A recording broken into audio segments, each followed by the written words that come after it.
Daniel, c'est l'année de Victor Hugo, qui a eu le bon goût de naître le même jour que vous, Jean. Oui, exactement. Ah, bien regardez, Victor Hugo et monsieur ont un point commun, ils sont manchots. Ou manchois. Victor Hugo, il s'est installé à Guernesey, c'est la Manche, Oui. et il me semble que vous êtes né... Ouais, à Saint-Lô, chef-lieu de la Manche. Ouais. Ah, manchot. voilà, les grands esprits se rencontrent. Et on est nés tous les deux un 26 février. Il me l'a dit. Voilà.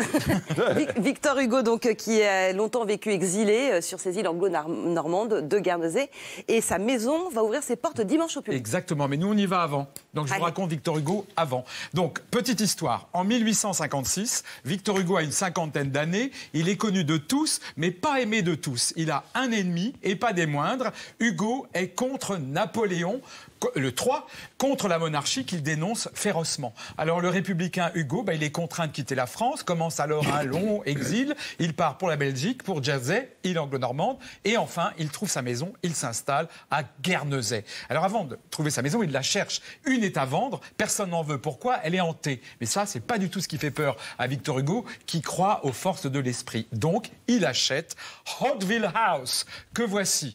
Il est d'ailleurs vraiment là au balcon, Victor Hugo. Alors, quand même que je vous dise, Victor Hugo, c'est Victor Hugo. Son exil lui permet de continuer de façonner sa légende. Et sa maison va être une œuvre de plus. Il va tout maîtriser. Il va absolument transformer, réimaginer, inventer chaque pièce, chaque meuble. C'est un super décorateur. Donc regardez la maison qu'il a imaginée. Là, on va à l'intérieur. C'est un peu chargé, mais tout a été choisi, accumulé, démonté, remonté par lui. Alors au début, Hugo, il dessine pour les artisans ce qu'il veut. Regardez. Alors il dessine une commode. Il dit, vous allez m'assembler ici avec ce bout de ça. Et donc ensuite, ça donne un meuble qui vous semble absolument normal et naturel. Sauf que dans ce meuble, il y a 15 meubles. C'est imaginé par Hugo, décorateur. Et toute la maison de Hauteville House, elle est comme ça, signée Victor Hugo, du mobilier au cheminée. Donc je vous l'ai dit, il dessine. Donc voici un dessin d'une cheminée avec des tas de faïences, c'est sa cuisine. Donc il donne des conseils et ça devient ceci.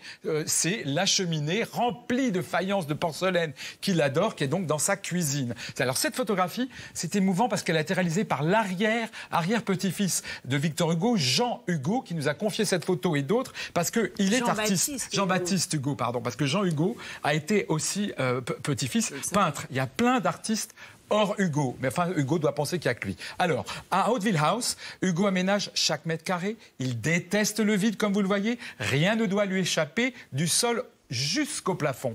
Donc, voici un plafond imaginé par Hugo. Donc là, on est vraiment en haut du couloir. Et ben, son arrière-petite-fille, Marie, qui est peintre, nous a confié un dessin qu'elle a fait de cette maison-là, parce qu'elle a toujours été émerveillée par cette maison où elle allait toute petite. On continue la visite. Alors, on va plus loin. Ce qu'on découvre en allant, et ça c'est essentiel, ici, c'est que c'est un dessinateur, vous l'avez compris. Il est touche-à-tout, écrivain, il est homme politique, il est décorateur, mais il est un dessinateur de talent. Et voici un des chefs-d'œuvre de Victor Hugo. C'est une énorme vague. Alors, on interprète comme on veut ce qu'on veut, les œuvres qu'on voit, comme on veut. Alors, ça s'appelle quand même Ma destinée, Victor Hugo. Et cette vague, on peut penser que c'est lui qui va emporter la monarchie ou qu'il va être emporté par elle. Dans les œuvres d'Hugo, il y a toujours des métaphores, des symboles et des questions, en dehors de la beauté du geste et du trait. Alors, vous savez qu'à Guernesey, il a écrit notamment Les Travailleurs de la mer. Après sa sortie, il a illustré son œuvre. Et regardez, il a imaginé une pieuvre gigantesque, très bien dessinée. Là encore, est-ce que ce ne serait pas lui, un talent tentaculaire, des ambitions tentaculaires? Est-ce que ce n'est pas un autoportrait de lui? Alors, ce n'est pas ce qu'il dit de sa pieuvre, mais c'est ce que je pense. Alors, pour écrire, Hugo, il quitte tous ces étages, ces petits mondes, pour se réfugier au dernier étage de Hauteville House. Et c'est ici qu'il a notamment écrit Les Misérables. Et regardez bien, en fait, il écrit debout sur un coin de table tout simple, alors que la maison est surchargée. Mais ce qui est beau, c'est qu'il voit la mer. Et au-delà, il peut rêver à sa France chérie, qui est à 40 km. Alors, la maison a une pièce absolument insensée à voir si vous allez à Hauteville House. C'est sa chambre à coucher. Enfin, là où il aurait dû coucher, même là où il a envisagé sa mort. Tout a été imaginé, traficoté par lui. Et si vous regardez, le lit est immense, bien plus grand que lui. Parce que c'est pour nous dire, je suis grand et je mourrai dans un grand, grand lit. Mais il n'est pas mort à Hauteville House.